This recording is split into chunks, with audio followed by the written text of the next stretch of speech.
Las opiniones expresadas en este programa son responsabilidad de su conductor y no debe ser tomado como la opinión de esta empresa. Hola, Panamá. Bienvenidos a Más Debate con Renato.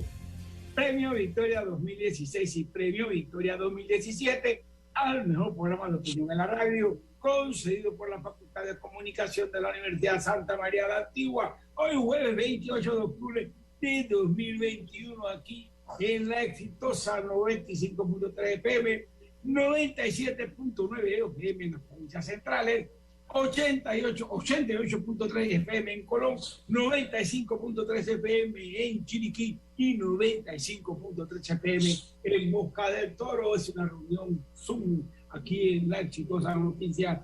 Bien, Más Debate, tribuna de los valores de la democracia, libertad de expresión, pluralismo y participación, sí, señor. Bien, esta mañana con la presencia de nuestro coequipier, Carlos Fernández. Muy buenos días, Carlos. Buenos días, Renato. Buenos días, como siempre, a todos los oyentes de Más Debate. Un placer nada más estar aquí con todos ustedes. Recordándole que pueden comunicarse con nosotros a través del 6595-4402 vía WhatsApp y dejar sus comentarios. El señor Silvano Meide Colón nos escribe, Renato, desde muy temprano, diciéndonos que para bajar el precio de la gasolina se debería reactivar la refinería de Colón, a ver si podría procesarse el petróleo allí y convertirlo en este líquido energético como lo es la gasolina. Y también nos decía que bueno, que los pueblos de las costas necesitan atención, decía el señor Silvano May. Saludos a la gente de Colón. Bien, sí, bien, un mensaje a la gente de Colón. Bien, ¿no es cierto que vamos a tratar a Colón con mucha particularidad esta mañana, porque amaneció prácticamente desierto? Pero bien, debe decirle que ya está con nosotros Samuel Buitrago, abogado, bien, hombre de mucho peso político, de la clase profesional. Bien, muy buenos días, Samuel. Muy buenos días, Renato, muy buenos días a todos los que nos escuchan. Carlos, saludos. Bueno, es un placer, como si te escuchamos, es un placer para nosotros tenerte aquí en esta reunión de hoy. Samuel, bien, Samuel, el país está mal en cuanto a la tranquilidad absoluta que necesitamos en este combate contra la COVID-19. Pues se está perdiendo, Samuel, se está perdiendo el ataque al hospital muy significativo. El hospital es de Nicolás Solano, allá en La Chorrera, la toma de ese hospital por usurpadores e invasores de tierra que exigen una especie de legalización de la toma de tierra ajena, Samuel, y Colón prácticamente desierto, producto de la movilización social que hay en estos momentos. ¿Y qué te parece el país, su punto de vista? Es que yo creo... Sí, perdón, Samuel. Sí, a mí no me gusta matricularme en las teorías conspirativas. Estas que dicen que son factores externos, internos, que orientan a las sociedades. Pero yo sí quiero hacer un llamado a la reflexión por lo menos a un grupo social, que es el sector de la construcción, que es Suntrac, que hoy amanecimos con las calles trancadas de la ciudad capital. En medio de la pandemia. Yo creo que los radicalismos en este momento no es lo que el país necesita. En este momento el país lo que necesita es que todos trabajemos juntos con el sosiego necesario para la toma de decisiones. No hay gobierno alguno que pueda desconocer que hay un aumento en los productos de primera necesidad. No hay gobierno alguno que desconozca que ha habido producto del encarecimiento del costo del petróleo, un encarecimiento a la canasta básica familiar. Pero lo que necesitamos son protestas o soluciones. Bien, sí, lo último que tenemos es pues esta amenaza de paralizar el país a partir del 8 de noviembre, el país como protesta por el aumento de la gasolina. Y bien, que es un factor que no depende de nadie en particular en este país, ni del gobierno, ni de la empresa privada. Es un factor que nos ha impuesto por una situación económica mundial, el aumento del precio del petróleo. Y entonces yo me pregunto si acaso esta paralización pretende que hagamos qué, que bloqueemos el petróleo, el suministro de petróleo a Panamá, de gasolina a Panamá. ¿Sí? La cosa está difícil, Samuel, ¿verdad? Samuel se desconectó, Renato, debe haber tenido problemas con la conexión, pero aunado a tu comentario, totalmente de acuerdo. O sea, vamos a un paro de un precio de un producto que nosotros no controlamos. Y que sencillamente, ¿cómo haces para poder lidiar con eso? Agregarle más subsidio al precio de la gasolina, subsidiar en un porcentaje mayor. Ese es el único aporte que pareciera estar exigiendo alguna de las personas que protestan. Cuando la gente dice, bueno, el tanque de un carro se puede llenar entre 30, 35, 40, 50 dólares ahora los carros más grandes, antes se llenaba con 35. Se está dejando un precedente porque el combustible ha subido a nivel mundial y lamentablemente, ¿cómo haces para solucionarlo? La única manera viable es que el gobierno pueda subsidiar. Es la única vía. Ahora bien, yo creo que hay otros factores, como por ejemplo esta mañana que amanecimos con todo el país realmente colapsado, con la ciudad de Panamá, por distintos tranques. Creo que tenemos que ponerle un coto a esto porque al final no se está favoreciendo a nadie, solo la anarquía.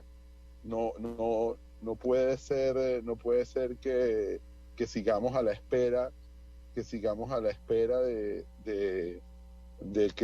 ver qué es lo que va a pasar y seguir protestando, cerrando calles, no dejando que la gente pueda cumplir su jornada de trabajo. Hay personas independientes que dependen de su labor en la calle, y con estas situaciones de tranque y de complicación, sencillamente no pueden facturar absolutamente nada. Ya Samuel está con nosotros nuevamente, Renato.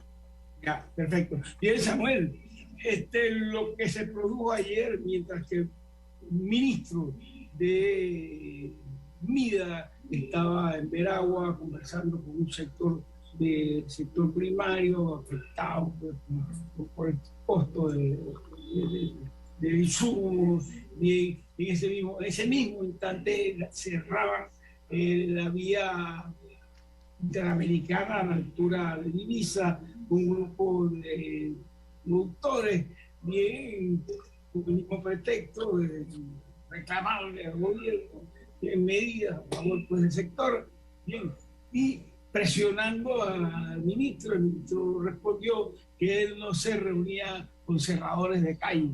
Y eso al mismo tiempo se daba en Colón, todo este movimiento de Colón medio cerrado, protestas en las calles y la fuerza pública tratando de contener ese movimiento de paralización de Colón, y otras tomas y otras declaraciones de paro en el sector del transporte. Bien, da la impresión de que hay un espíritu, un movimiento de paralización del país. Y yo me pregunto si acaso eso es una condición para decir, ya para evitar, para poner a Panamá en la hipótesis de un estallido social. No creo que las condiciones están dadas para un estallido social. Yo lo que creo que son agendas particulares que se están manifestando. Hay realidades que son concretas y que hay que abordar y que le corresponderá al gobierno abordarlas. Como por ejemplo, hay un aumento en el precio de los insumos que está atendiendo el ministro del MIDA. Hay un incremento en el precio del combustible que se tiene que atender con unas políticas agresivas. Pero la reflexión aquí la debemos hacer desde otro punto de vista. El país está inmerso en una crisis que viene desde el año pasado, producto de la pandemia. Y todo el mundo tiene una agenda de sus intereses particulares que la quiere hacer florecer. Pero lo que hay que es agotar la vía del diálogo, porque a ninguno nos conviene un país paralizado. Mira, buena respuesta del ministro del MIDE: yo no me reúno con cerradores de calle porque estoy sentado, estoy discutiendo. Ayer las enfermeras marcharon a la presidencia de la República, fueron recibidas por el presidente de la República, lograron acuerdos importantes. Pero el liderazgo social en el país debe evolucionar, porque nos estamos recuperando económicamente de una pandemia. Y eso no depende, esa recuperación no depende de un solo actor que es el gobierno. Esa recuperación depende de todos los actores sociales que nos pongamos la misma camiseta, y la camiseta es el país, no nuestra agenda particular de intereses, porque venimos de una crisis económica. Hubieron empresas que el año pasado no facturaron. Entonces, hacia allá debemos a buscar las medidas que vamos a tomar como nación. Lo que se requiere es más diálogo, más conversación y más contacto. El gobierno, eso es lo que puede ofrecer y dar respuestas realistas a las necesidades de la sociedad. Porque es que la agenda reivindicativa siempre va a estar. Pero, por ejemplo, yo te hago una pregunta. ¿Qué necesidad teníamos hoy de amanecer trancados en la ciudad por Suntrack? Cuando Suntrack, ¿será que Suntrack está con esto presionando para un aumento de salarios al sector de la construcción, porque a ellos se les vence su convención colectiva ahora pronto? Entonces, ese es el mecanismo de presión. Y más aún, el costo de la vivienda de los panameños y panameñas es realista en este momento. El país merece un aumento de salario que incremente los costos de la construcción de viviendas. Entonces ya debemos evolucionar en los estilos de liderazgo que el país requiere. El país no requiere este estilo de liderazgo confrontativo en este momento, sino requiere un estilo de liderazgo dialogante, de servicio a la nación y de llegar a acuerdos mínimos de entendimiento. No significa que pensemos igual. El derecho a disentir existe y siempre existirá. Pero lo que necesitamos es que una lluvia de ideas de cómo nos recuperamos, porque es que nadie tiene la respuesta.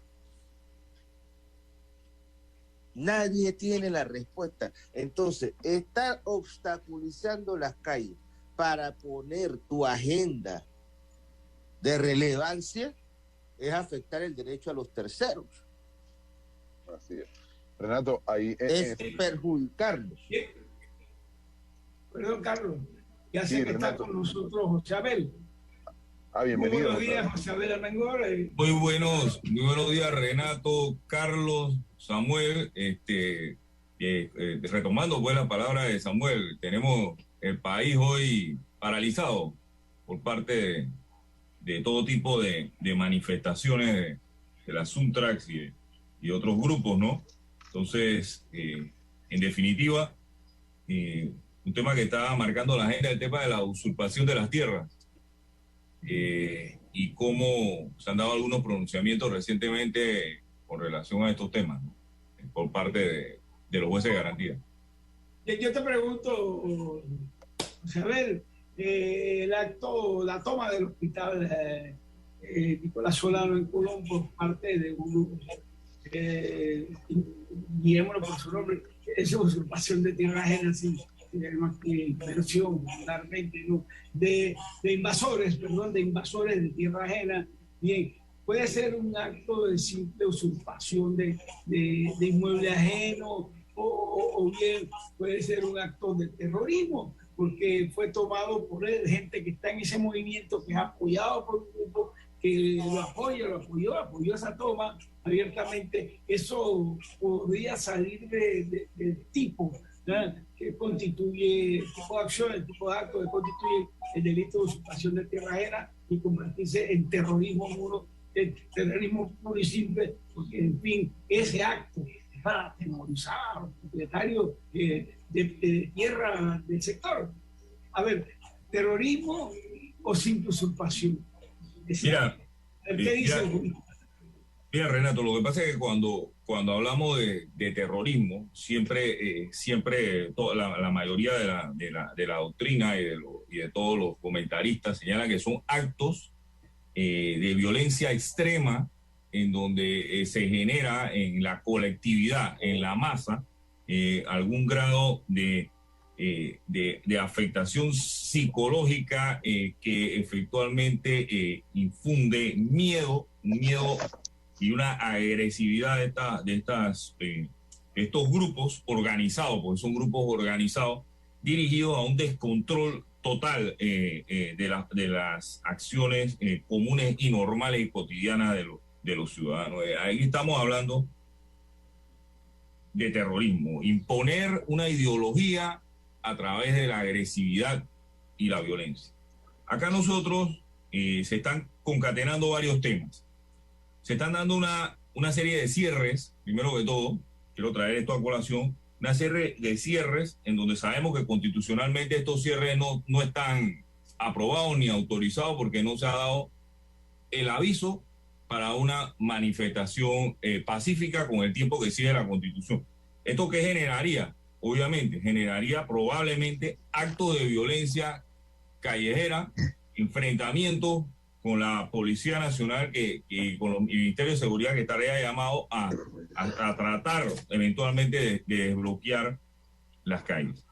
Introducirse agresivamente a un nosocomio, a entidades, nos recuerdan ya hechos que se vieron algunos meses atrás en Chile, que concluyeron con la destrucción de partes de unidades importantes del metro de Chile, la destrucción de infraestructura.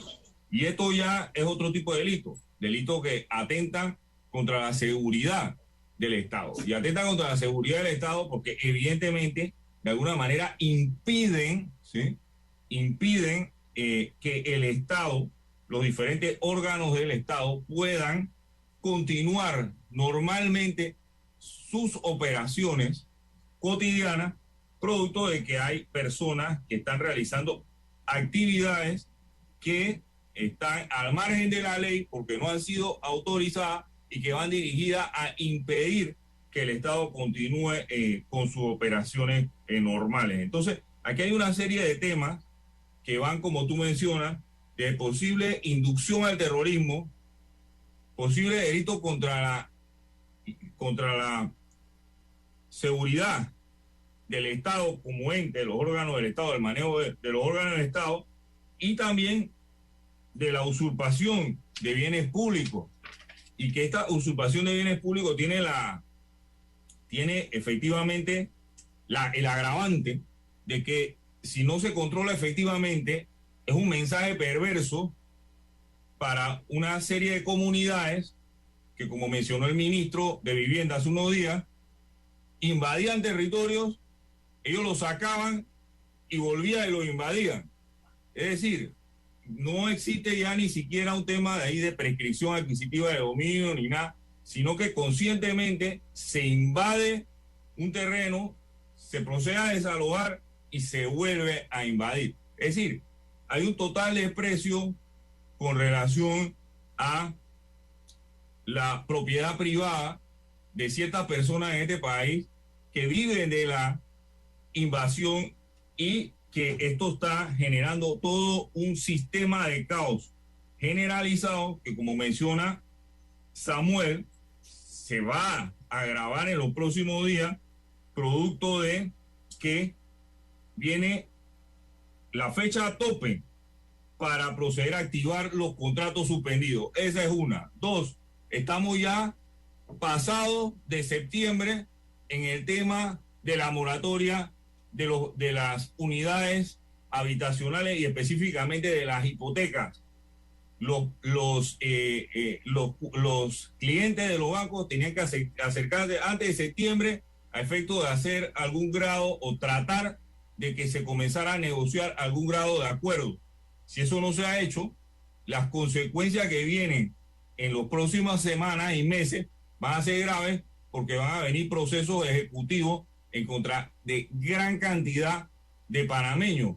Si a eso le aunamos el aumento de la gasolina y todo este tipo de situaciones que están generando un caos generalizado en Panamá, es complejo, pero nosotros debemos entender que la economía en Panamá opera de modos muy, muy extraños, porque se dice que no existe dinero o circulante en la calle, pero tú observas que centros comerciales como Multiplaza, un martes en la tarde, están llenos, abarrotados, que no existe parking.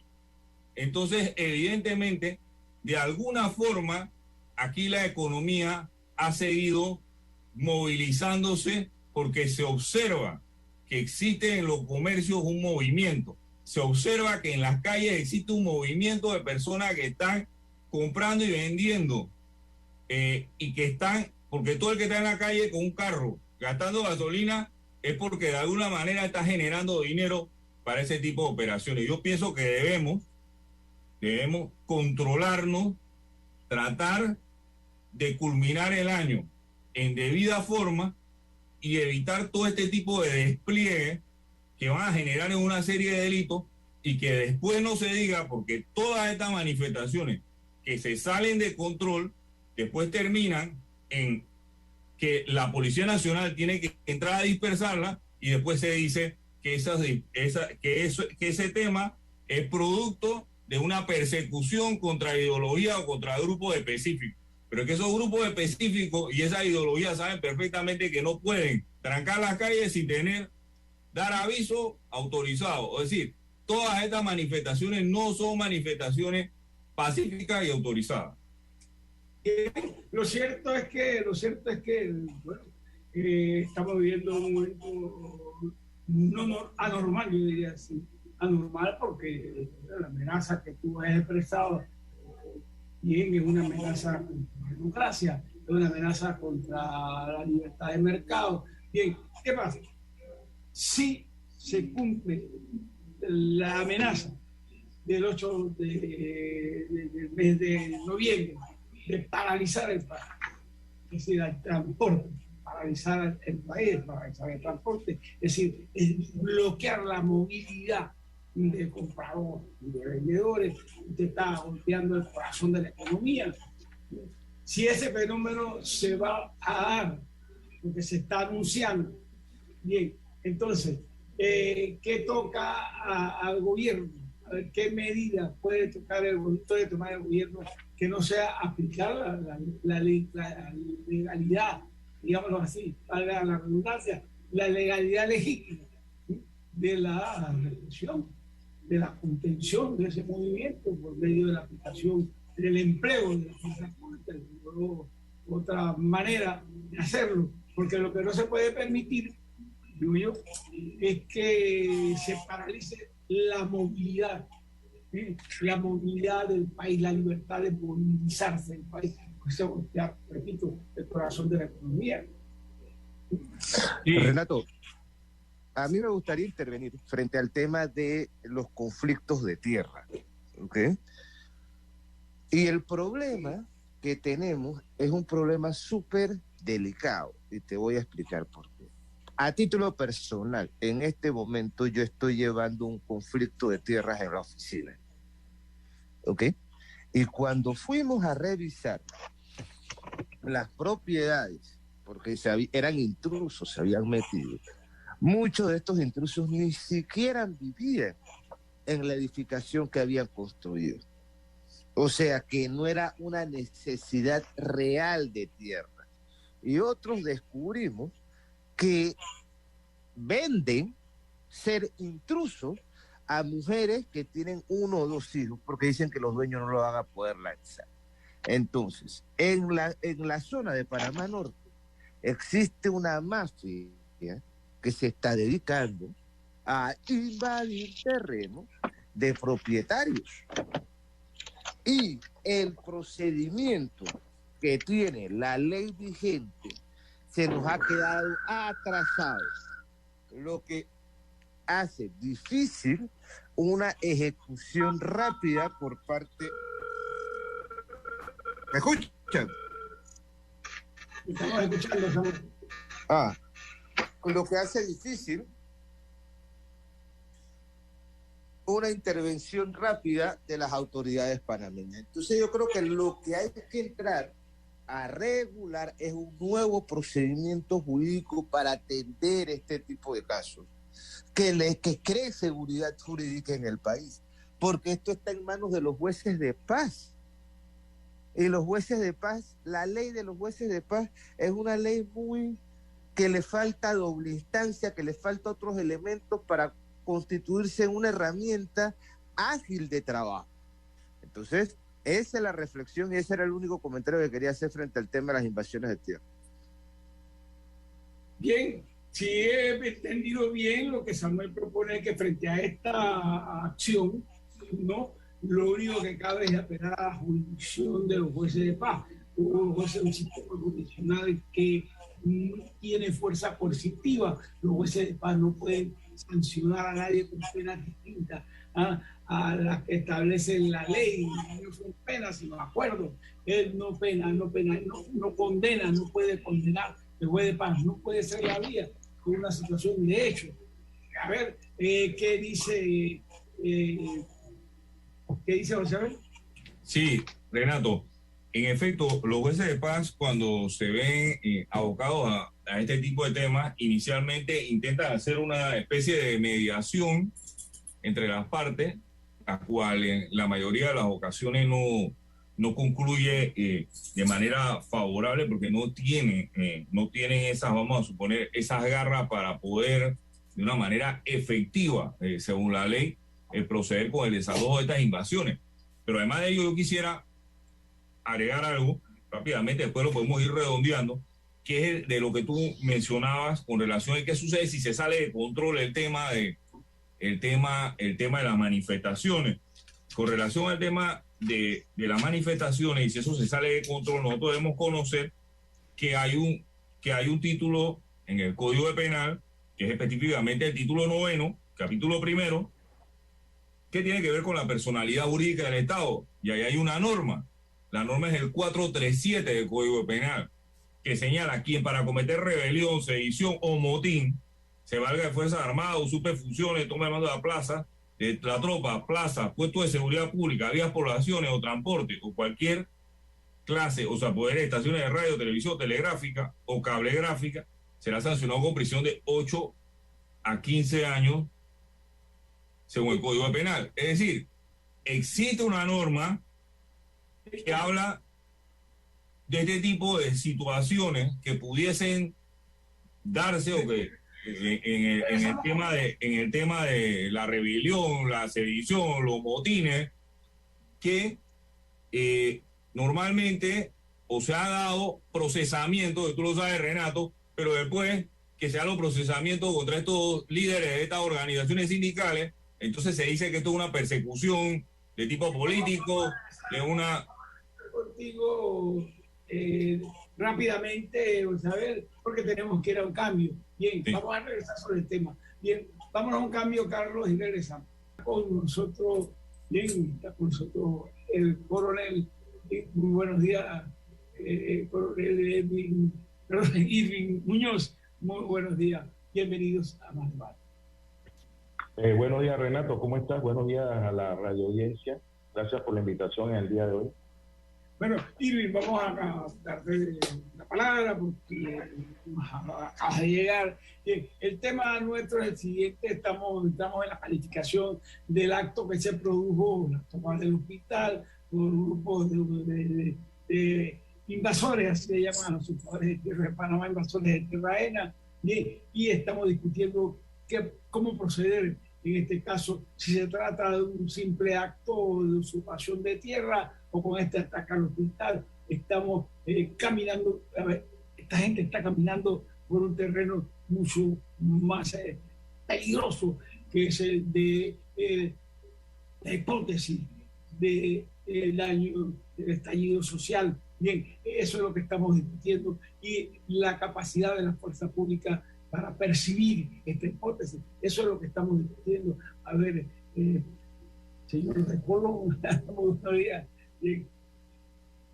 A ver, ¿qué respuesta no tiene? ¿Qué percepción tienes? Bueno, efectivamente, nosotros a nivel del CONAPOL, del Colegio Nacional de Profesionales de los Servicios de Policía de Panamá, analizamos todo el vaivén, el desarrollo político de nuestro país, y dentro de esto, pues, este es uno de los casos que se han ido analizando, sumándolo a otros eventos que se vienen realizando. Hay una necesidad de vivienda. Históricamente a nivel mundial siempre han habido luchas, guerras por tierras. Cuando veíamos en los feudos, en los reinados de antes, decían: si te sumas te doy tierra, sea, la tierra es importante para el hombre, para su subsistencia y para su desarrollo. En este sentido, efectivamente vamos a trasladarlo a Panamá y vamos a ver la necesidad de vivienda. Pero no podemos apartarlo de que estas necesidades que tiene el pueblo panameño, que tiene mucha gente, también son aprovechados por personas que tienen sus intereses ocultos o sus propios intereses. Entonces, dentro de todo esto, hay algunos aspectos que hay que analizar. Entre 240, 500 familias que están necesitando vivienda en el área de La Chorrera y que el MIDIOT está ofreciendo algunas alternativas hacia el área de La Mendoza, y que de manera ilegítima han ocupado tierras que ya, como se mencionó en el programa de ayer, en el año 1983, el presidente Arturo del Valle había cedido estas fincas, creo que era la finca 9058, que componían 61 hectáreas, la había segregado para el Sistema Regional de Salud de La Chorrera. Esas tierras hoy día se han ido repartiendo en instituciones del Estado, y si mal no recuerdo, recientemente el señor presidente de la República ha destinado esta área con un fin común para promover el desarrollo de La Chorrera. Entonces se les ha dicho a ellos, no es que no te vamos a dar una respuesta, te vamos a llevar hacia otro lugar donde el MIDIOT, que es el responsable de la política de vivienda del Estado y el desarrollo que tiene que ver con todo esto y el ordenamiento territorial, les dice, esto tiene que ser de manera ordenada. Entonces ahí sí hay elementos que tratan de crear una situación de caos, de aprovecharse de esta situación, y más adelante vamos a ir tocando otros temas, de tal manera de que le puedan sacar también un beneficio tanto personal como un beneficio, en otros casos, hasta un beneficio político. O sea, yo estoy llevando un problema de lo social, lo estoy trasladando a un tema político para tratar de sacar algún tipo de beneficio en este sentido. De allí, no es primera vez que ocurre. Hace unos años a mí me correspondió dirigir hacia el área de Alto Bayano, lo que se constituye hoy en la reserva indígena de Madugandí, porque unos colonos habían invadido las tierras de Alto Bayano diciendo esto es del pueblo, esto es de nosotros, pero ahí estaban habitando ciudadanos de origen indígena que pertenecen al grupo Cuna. Entonces ellos fueron y se metieron en estas tierras. Y me correspondió en ese tiempo con el gobernador de la época, era el doctor Plutarco Arrocha, acompañarlo por parte de la fuerza pública, porque siempre en estos eventos la fuerza pública está, y es lo que nos permite a nosotros tener una visión y un campo un poco más amplio, no solamente de la perspectiva de la seguridad, sino entender también el manejo político, social y económico del país.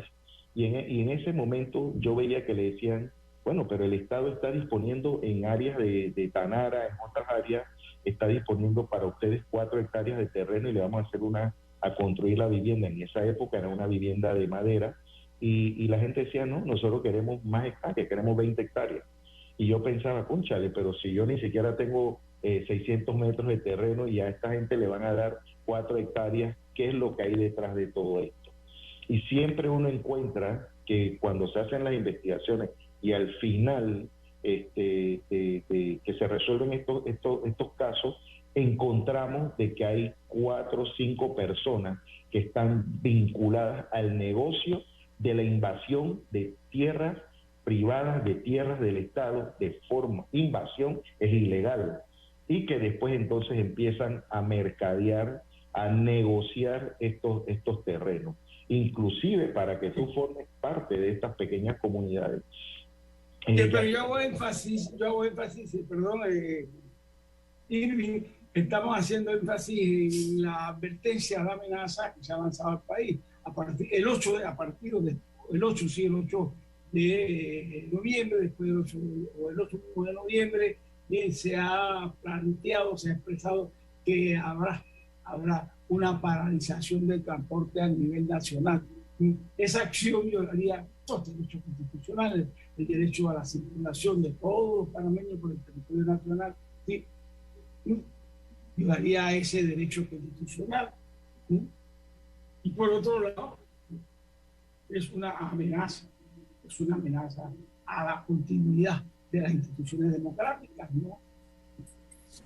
Exactamente. Siempre, y nosotros lo vemos a diario, no es que hay que esperar el 8. Hoy se están dando paralizaciones, cierres de vías, impedimento de la libre circulación. Hoy está ocurriendo. Hay que esperar el 8 de noviembre. Y esto se ha venido dando de una forma repetitiva a lo largo de la historia de este país. No tenemos que esperar que sea el 8 de noviembre ni esperar que sea más allá. Si me preguntas, que fue una de las cosas hacia donde me dirigía, si los estamentos de seguridad están preparados, siempre hay planes de contingencia, siempre hay un entrenamiento para enfrentar situaciones, pero cuando se dan de manera masiva, las decisiones son políticas, salen de la esfera operativa y estos elementos se constituyen solamente en un mero asesor en un área de todo un problema. El tema, José Abel, es que esta paralización del país en circunstancias en que hay que observar qué está pasando en América Latina. Bien, hay un movimiento poderoso que avanza encaminado a sustituir los sistemas democráticos, el sistema libre de libre empresa, de los derechos de propiedad, para reemplazarlo por otro régimen no capitalista. Pues. Y entre esos objetivos está la paralización del Estado vigente, el Estado de Derecho. Bien, ya son dos cosas bien distintas. A ver, ¿cómo la ve Isabel? Muy buenos días, Irving. Saludos a todos. En efecto, Renato, hemos visto en los meses recientes, y yo reitero, situaciones como la de Colombia, en Bogotá, levantamientos en Chile. Estos no son eventos casuales, destrucción de infraestructura, del metro, de todo tipo de infraestructura de propiedad del Estado, afectación de lo que es la continuidad que debe tener el manejo de todos los órganos del Estado. Todos los órganos del Estado deben fluir de manera continua, de manera ininterrumpida. Y en este sentido, todas estas rebeliones, todas estas afectaciones al transporte masivo, de alguna manera impiden que se continúe con el desarrollo normal de las acciones del Estado y se perjudique de manera sensible a la población, que es la que está el último afectado en esto, que no puede llegar a su puesto de trabajo, que se le destruyen, y que si esto se sale de control, se le destruyen sus vehículos, se le destruye todo tipo de infraestructura del Estado. La Policía Nacional tiene la obligación constitucional de dispersar este tipo de manifestaciones cuando no han sido debidamente autorizadas y cuando no han sido debidamente informadas con un tiempo de anticipación, y la Constitución lo que permite es que se den todo tipo de manifestaciones siempre y cuando sean lícitas, no interrumpan el orden público ni el tráfico, que sean manifestaciones porque existe el respeto constitucional de que las partes puedan, o cualquiera persona que tenga algún tipo de cuestión que señalar o alguna discrepancia, pueda manifestarlo pacíficamente, sin interrumpir el orden público. Entonces, evidentemente, aquí hoy va a haber un tranque inmenso en la ciudad capital. Se van a ver todo tipo de manifestaciones que afectan el orden público. Si esto se sale de control, evidentemente que van a haber detenciones, probablemente de personas que han sido enviados, de los cabecillas. Aquí se ha observado normalmente cuando se retienen a los líderes de estos grupos y se les intenta acusar, que era lo que yo decía hace un momento, por delitos contra la personalidad del Estado, entonces se habla de que hay persecuciones de tipo político, por ideología de izquierda o cualquier tipo de ideología, cuando realmente las normas están en el código. Usted no puede facilitar ni rebeliones, ni sediciones, ni motines que afecten el libre tránsito. Lo está mencionando el comisionado Muñoz, también es muy importante. Las usurpaciones de tierra, yo lo decía, se dan de manera repetitiva. A veces se sacan a la persona de esa tierra privada y se vuelven a invadir.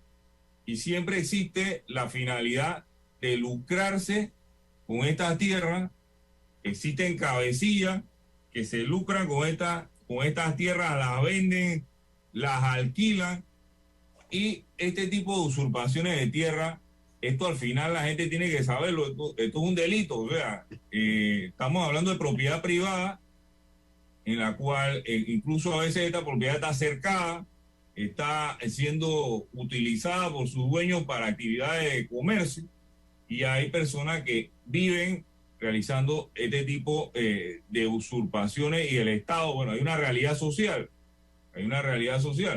pero el ministro de Vivienda, usted lo escuchó hace unos días, que señalaba que habían unos territorios que ellos lo sacaban a la persona y se volvían a meter, que era una cuestión, era un trabajo complejo, y esto se va a agravar con, Renato, te lo digo con toda seguridad, pues faltan 3 días para que haya que resolver el tema de los contratos suspendidos, y hay mucha preocupación en la ciudad capital cuál va a ser el destino de más de 200,000 personas que están suspendidas y que no se sabe qué es lo que va a terminar sucediendo, y esto genera todo este tipo de situaciones.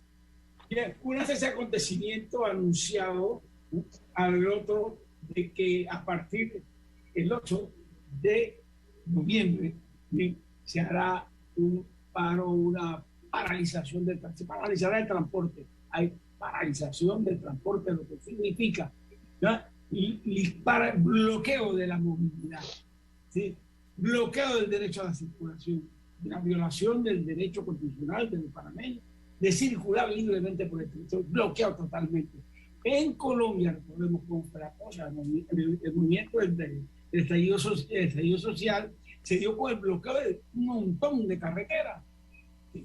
Que impidió el transporte de la comida, bien de los trabajadores, y fue una paralización total del país, aparte de una amenaza que se hacía con el movimiento en la calle contra las Fuerzas Armadas de ese país, que tenían la obligación de intervenir, ¿no? Para que el país no siguiera bloqueado y la economía bloqueada. Bien, yo me pregunto si en estas circunstancias uno puede seguir hablando de CITE, del fenómeno de la usurpación de tierra, que son dos cosas bien distintas, a el ensayo de paralizar el transporte, paralizar la movilidad del país. Son cosas bien distintas. Y me pregunto si esta amenaza no es superior, amenaza a la simple, como le diría, toma o invasión de tierra ajena.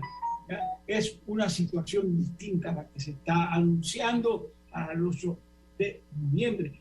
Yo pregunto una vez más, no sé si está todavía con Samuel Huitrao, repito, no se trata del fenómeno de la simple usurpación, no, es una pena baja, incluso se condena aquí al usurpador a poder pagar, si va a la jurisdicción ordinaria, pagar ese delito, no, con prisión, cárcel los fines de semana, o por días multa. Bien, yo le pregunto a Samuel, ¿no?, si el gobierno está preparado para este acontecimiento que se anuncia, la paralización del país, un inicio, parte del movimiento de estallido social. Eso es una expresión del estallido social. A ver si está preparado. Yo creo que todo buen gobierno siempre está preparado. Dentro de los análisis que se hacen en los organismos de seguridad y de inteligencia que tiene todo Estado democrático, se tiene que estar preparado para cualquier situación de confrontación en la calle. Lo que sí creo es que no vamos a llegar a un estallido social. Yo lo que creo es que hay agendas reivindicativas que se están dando en este momento y que serán resueltas progresivamente con factores que no tienen nada que ver con el entorno nacional. Por ejemplo, el aumento del combustible, que afecta no solamente a los transportistas, sino que los afecta a todos. Ese es un factor que está ocurriendo a nivel global. El barril de combustible llegó a $80 y por ende va a haber un aumento en el precio del combustible que afecta a los transportistas. Subir el costo del transporte no se puede. Estamos saliendo de una pandemia, entonces hay que buscar fórmulas más innovadoras para resolver los problemas que aquejan a una sociedad tan abierta como lo es la sociedad panameña. Entonces, Capac Suntrack, el cierre de calle de Suntrack es un cierre de calle producto de que se vence la convención colectiva y se tienen que sentar a negociar con Capac en el mes de diciembre, enero. Entonces, hay que ver de qué viene cada uno de los elementos que están hoy en el escenario nacional, pero que volvemos al mismo análisis.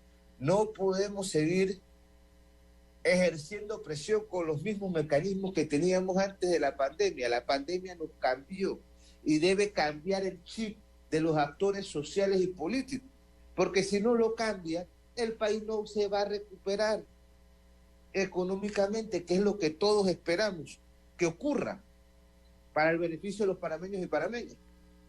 Renato. Bien, Carlos, a ver su opinión, politólogo. Bueno, yo creo que la situación, Renato, es complicada, no es un solo factor. Yo creo que aquí hay varias cosas que hay que acotar. Lo primero es que la propiedad privada debe respetarse. Y es tan grave cerrar una vía como invadir una tierra que no le corresponde. Creo que, si bien tú lo señalas, debe tener un peso mayor en la ley. No puede ser que una persona invada una tierra que finalmente ni la necesita solo para tratar de sacar un beneficio sobre ello. Yo creo que las dos cosas son bien delicadas y ambas deben tomarse medidas extraordinarias lo antes posible. No puedes evitar que te cierren las calles, que colapses la ciudad, que colapse el país, mientras hay un gran sector de la población que trata de subsistir y trata de reinventarse para buscar su sustento. Ahora, José Abel planteó un escenario que también es aún más delicado. Viene, y que nos hemos planteado nosotros también, Renato, se acaba los contratos suspendidos, tenemos más de 200.000 personas que están suspendidas, pero también hay una moratoria bancaria.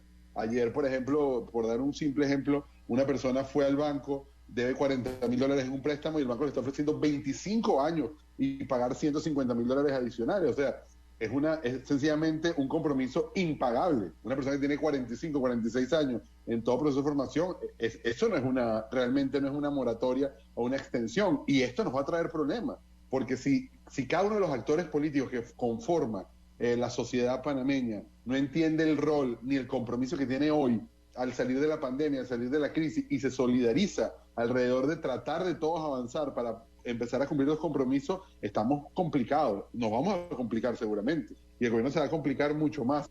Entonces yo creo que es fundamental de que se entienda cuál es el rol de cada uno de los actores y cuál es el objetivo. No puede, el Suntrack está buscando un aumento de salario por la situación que está buscando. Eso no justifica que haya una violación de la Constitución y los ciudadanos no puedan tener libre tránsito.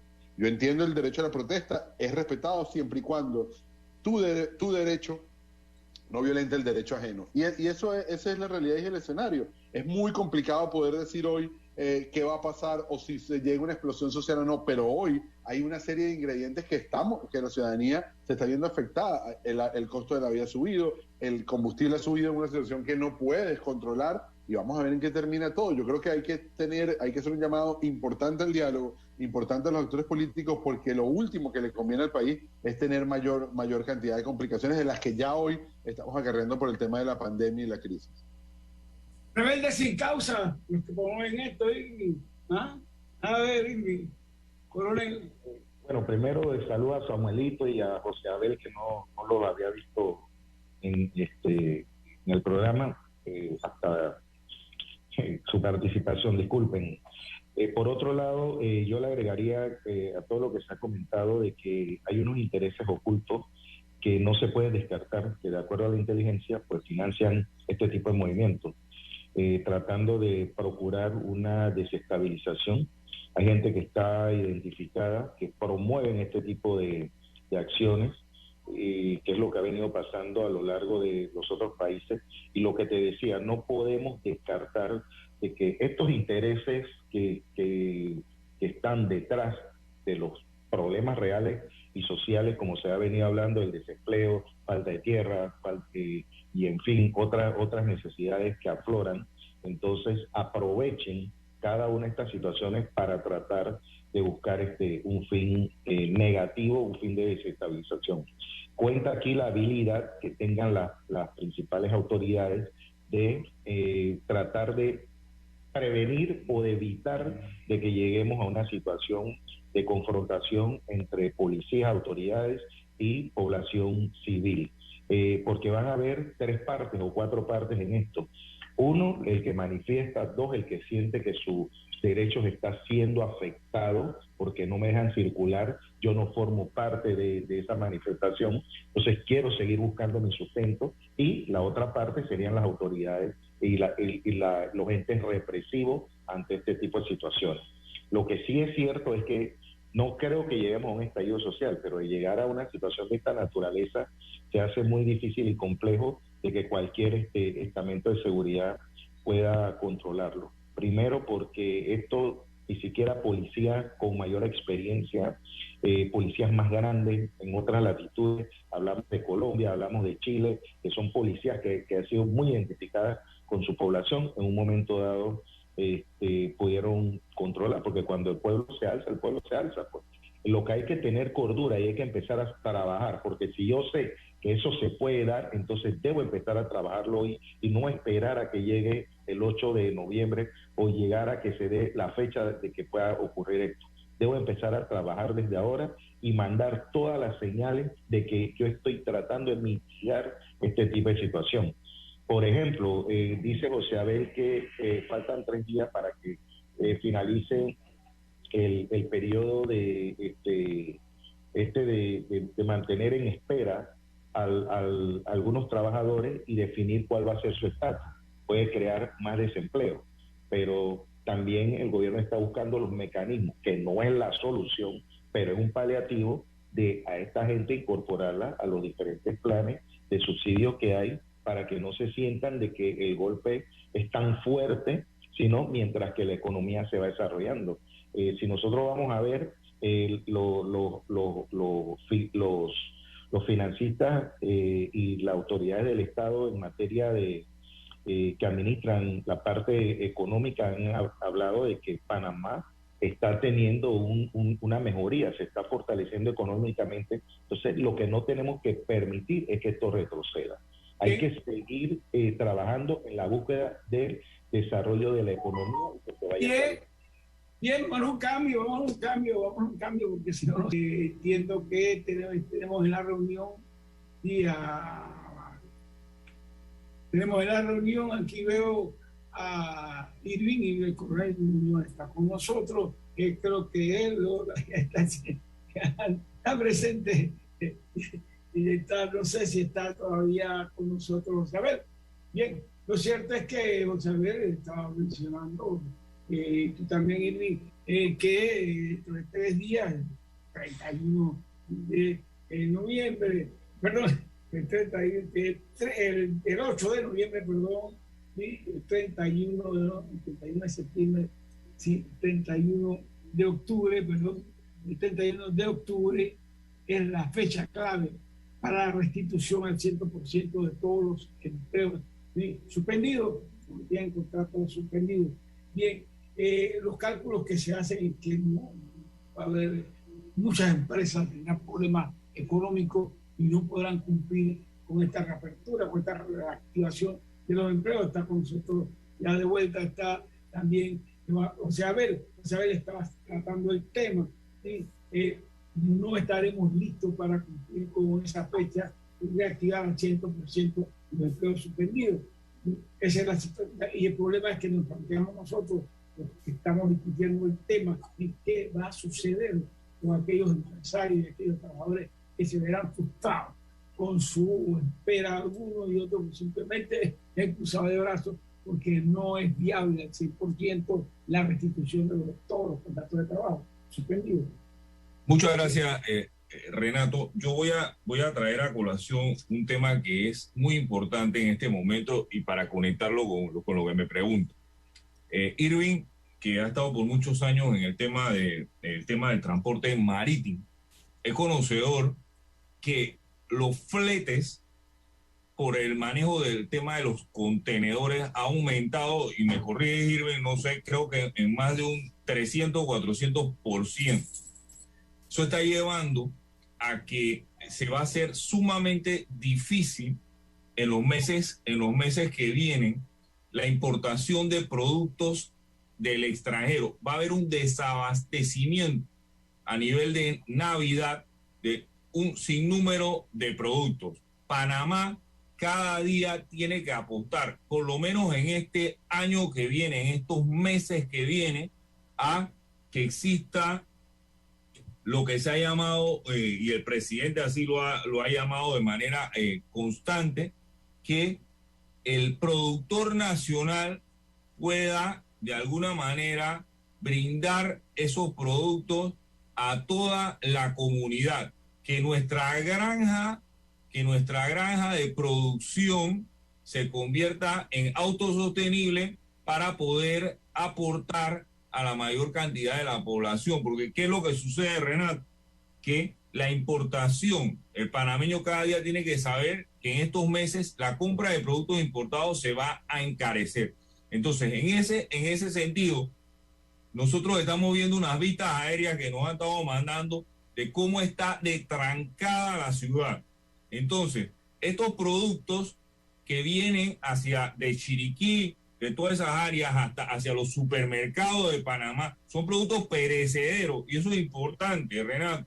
Entonces, estos productos perecederos va a tener una pérdida el productor nacional inmensa, producto de estas actividades, y esto va a generar que se pueda dar la posibilidad de que el productor nacional no vaya a generar lo que se requiere para abastecer el consumo local en un entorno dinámico que es transitorio, en donde los fletes marítimos han aumentado de manera significativa, y debe apostarse por un tiempo al consumo de lo que localmente se está produciendo. Entonces a mí esto me preocupa, porque esto va más allá. Todos estos cierres, todos estos tranques, todas estas situaciones que se están viendo en el país, en donde las personas no saben el daño que se están haciendo porque desconocen el aumento de los fletes, de los contenedores. Yo he conversado con personas de Zona Libre que me han dicho que el aumento es impagable, el flete de un contenedor en este momento. Pero y ese tema es un tema complicado, un tema que en el futuro, y eso hemos hablado aquí, que ha estado buitrado, incluso van a haber situaciones que van a impactar en esos fletes, como es el escaneo de los contenedores, que es un tema que siempre está ahí en el aire y que aumenta un poquito los fletes. Así que el panameño debe tratar de conocer esa realidad y que estos tranques lo van a impactar significativamente, estas manifestaciones lo van a impactar significativamente, y que Carlos lo dijo hace un momento. O sea, si lo que se pretende es aumentar el salario mínimo per cápita más alto de Latinoamérica, aumentarlo. En este momento, las personas no saben el daño que se hace, porque cuando se van a tomar esos empleados que tienen un salario mínimo más alto de Latinoamérica, una Coca-Cola, van a pagar $3 por una Coca-Cola, porque al final no es el salario, es la posibilidad de que ese dinero te permita acceder a los bienes. Si tú tienes que tomarte un café y pagar $5 aquí en Panamá, ¿de qué te vale tener un salario mínimo de $1,000? Si la mujer que te está sirviendo el café no se va a poder tomar ese café nunca, Renato. Esa es una realidad, y eso es lo que está sucediendo, y quisiera escuchar pues las opiniones de ustedes. Bien, Irving, correcto. Mira, Renato, en una ocasión escuché a una persona decir: Panamá está condenado al éxito. Solamente nosotros mismos podemos destruirnos. Y no quiero enmarcarme solamente en la posibilidad negativa, sino quiero ver por el parabrisas y ver las posibilidades positivas, las oportunidades que nosotros tenemos. No me gusta hacer comparaciones, y menos con otros países, porque cada uno vive sus propias realidades, pero nosotros tenemos ventajas comparativas que la debemos transformar en ventajas competitivas y aprovechar esa oportunidad, porque el trabajo convencional o tradicional va a cambiar, van a venir más oportunidades, va a venir un mejor crecimiento, va a venir mejor desarrollo, en la medida en que tanto las autoridades como la población entienda de que tenemos que trabajar en la búsqueda de este desarrollo social y económico de nuestro país. ¿A dónde voy yo? Por ejemplo, hay un colapso, siguiendo la línea de lo que decía José Abel, de que la mayoría de los puertos no están en capacidad de aceptar o recibir la cantidad de contenedores que están viniendo de Asia hacia América y que van para Europa. Entonces, mal puedo o mal debo yo seguir afectando la economía. Mal debo permitir que se cierren los puertos. No debo permitir que se cierren las vías. Panamá tiene y ofrece una posición geográfica muy ventajosa. O sea, nuestro principal recurso, la posición geográfica de Panamá, permite que nosotros podamos mitigar algunos problemas sociales que se avecinan, pero todos tenemos que entenderlo y debe haber un poder de convencimiento de parte de quienes son los que están encargados a liderar el país y hacerlo entender, pero tratar de que lo que venga se permee. O sea, el mecanismo o el trabajo convencional, el restaurante, la venta de artículos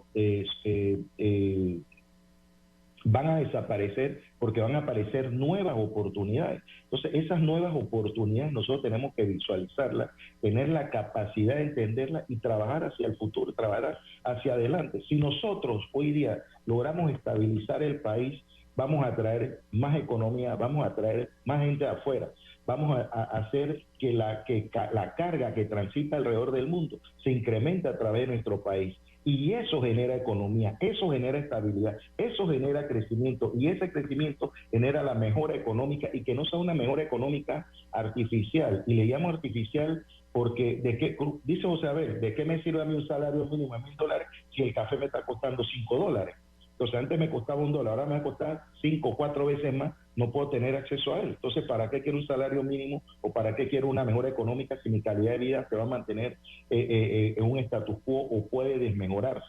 Entonces, hay que tener visión. Nuestros líderes tienen que ser visionarios y saber vender y transmitir esto. Siempre lo he mantenido. ¿Por qué la OCDE, por qué la GAFI apuntan a Panamá? ¿Por qué ellos no apuntan hacia adentro? ¿Por qué ellos no se ven? Porque ellos han visto que Panamá tiene un potencial que compite contra esas potencias económicas en materia económica, y han tratado de golpear y maltratar nuestro sistema económico. Pero Panamá ha subsistido. Entonces, ¿quién hace que este país sucumba? Somos nosotros mismos. Debemos ya entender de que toda esta gente que está tratando de crear situaciones desestabilizadoras y aprovecharse de la crisis social que puede existir, que nadie dice que no es una realidad, entonces que no traten de echarle gasolina al fuego, porque nada bueno va a salir. Bien, saltemos a otro tema porque nos queda un poquito de tiempo, pero es parte de lo que estamos viviendo en este momento. El proyecto de ley 624. El proyecto de ley que establece una serie de requisitos para la averiguación de lo que llaman el beneficiario final de las sociedades anónimas. Y ¿cómo va a operar eso en la práctica? ¿Y cómo convence uno a los dueños de sociedades, a los abogados de continúen el negocio de las sociedades anónimas, con esa cantidad de requisitos que se están estableciendo en esa ley para forzarlos a una cosa que no pueden hacer? Es decir, seguir trabajando para las sociedades anónimas por $200 o $300 mensuales, seguir trabajando con el tema de la adecuación de sus resoluciones, de su comportamiento, a las reglas contra el blanqueo de capital. ¿Cómo hacemos? Se va a perder. Renato. Sí, Renato. Mira, Renato, esto lo hemos conversado en el programa en varias ocasiones. Mira, la sociedad anónima panameña, ya para los abogados, ni siquiera en el tema del volumen, es negocio alguno. La sociedad anónima panameña, eso dejó de ser negocio hace de 5 años para acá, porque evidentemente la ganancia, el margen de ganancia está entre los $500 y $600. El pago de la gente residente, tú lo conoces Renato, es en ocasiones tiene que estar correteando a las personas para que paguen la anualidad que se debe dar pago. La obligación que se le ha trasladado a los abogados del due diligence, de realizar la debida diligencia de estas sociedades, es tan pesada que ya va más allá de reconocer efectivamente quién es el cliente, sino hay que monitorear incluso la contabilidad de la empresa y el movimiento de la contabilidad de la empresa en tiempo real. Esta ley que sanciona hasta por millones de dólares a abogados que no realicen todo este trabajo de due diligence, hace que el negocio deje de ser viable, porque en muchas ocasiones este negocio lo que lleva es a la constitución y posterior venta de las sociedades, y la flexibilidad que tenía la Sociedad Anónima Panameña de hacer negocios en Panamá y en el extranjero. Lo que dice Irving, se está atacando pues contra el servicio que se brindaba a través de Panamá, porque la economía panameña es muy extraña. La economía panameña se muestra de manera muy extraña. Pareciera que no hay liquidez, pero la economía panameña siempre está en movimiento. Eso es importante. Y ese tema de la sociedad anónima, este es el clavo final del ataúd de la sociedad anónima panameña. El Colegio de Abogados entiendo que está haciendo algunos comentarios y presiones para tratar de manejar esto un poco, porque lo que en realidad persiguen estos organismos internacionales es que se cuente con información cuando sea requerida por las autoridades competentes del beneficiario final.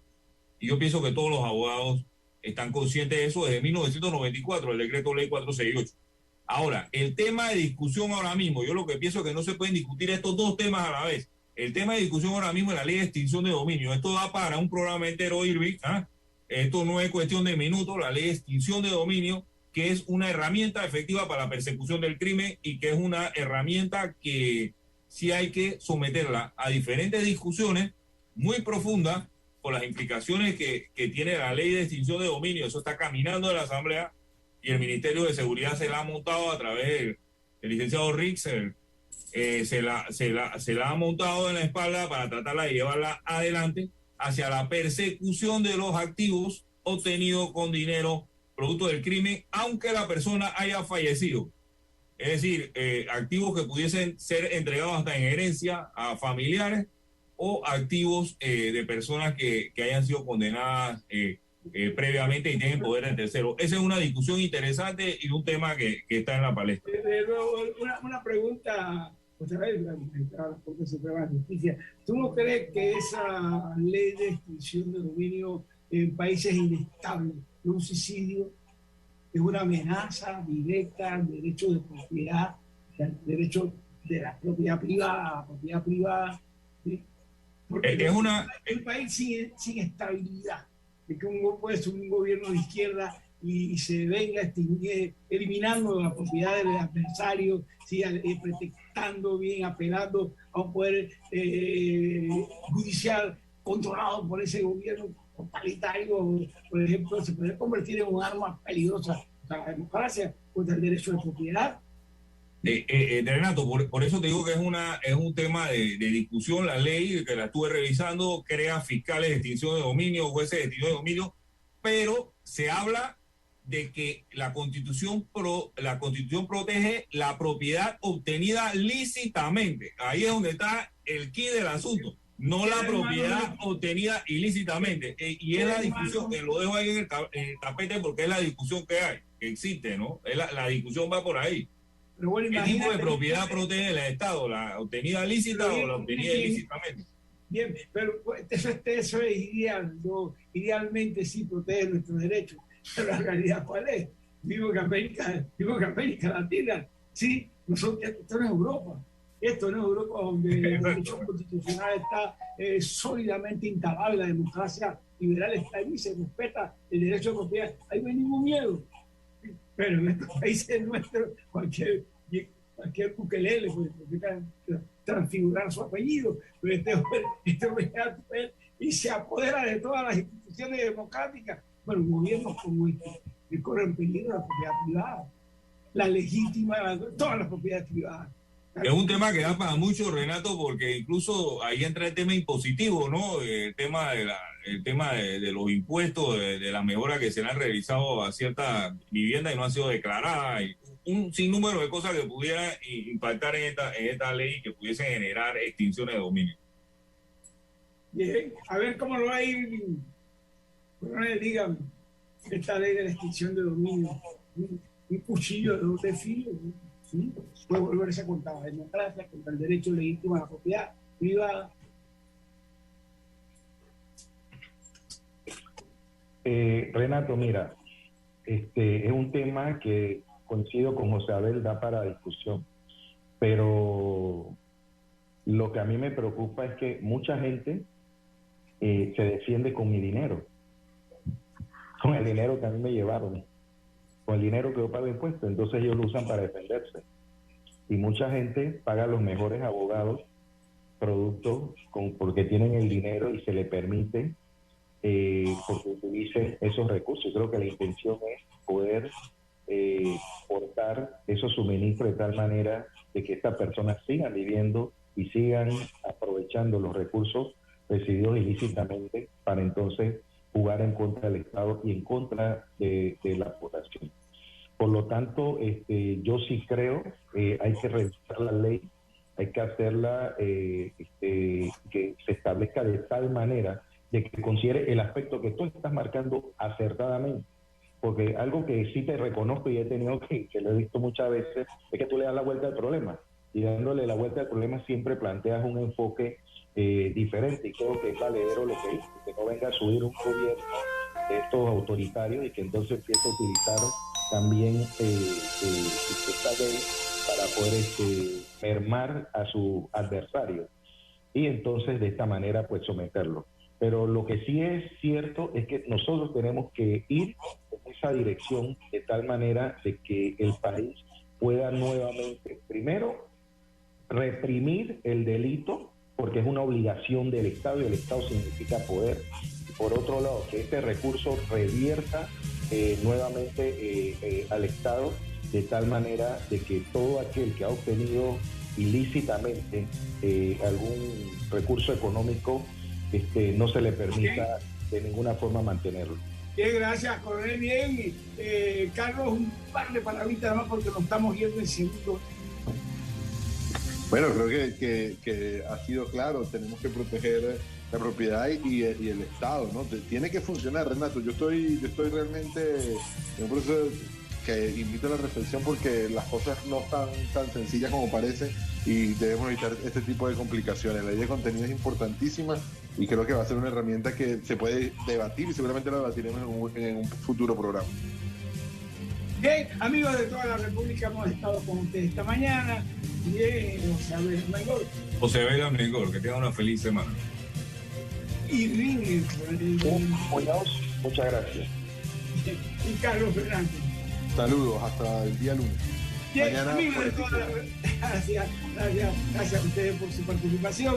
Bien, amigos de toda la República, mañana tenemos Viernes de Economía y Finanzas. Gracias, muchas gracias. Merci.